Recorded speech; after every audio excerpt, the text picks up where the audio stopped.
As President Obama's time in office draws to a close, there are questions about whether the president, who has shattered records for issuing pardons and commutations, will end with a flourish that could include some high-profile choices.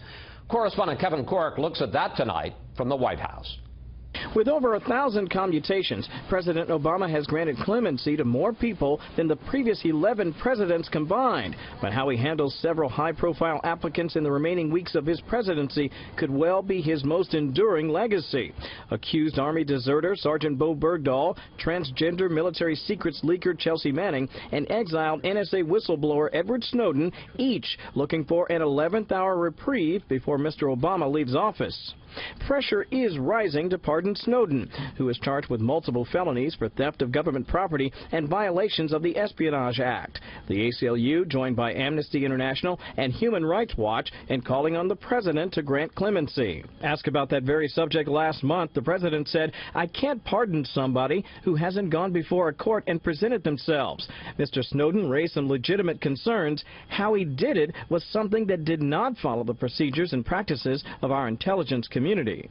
On Capitol Hill, a group of House Democrats has also called on the president to pardon about 750,000 young undocumented immigrants who are temporarily shielded from deportation under a 2012 executive order. White House officials today conceded that the president can't protect the Dreamers, as they're commonly known, from a change in policy under a Trump administration.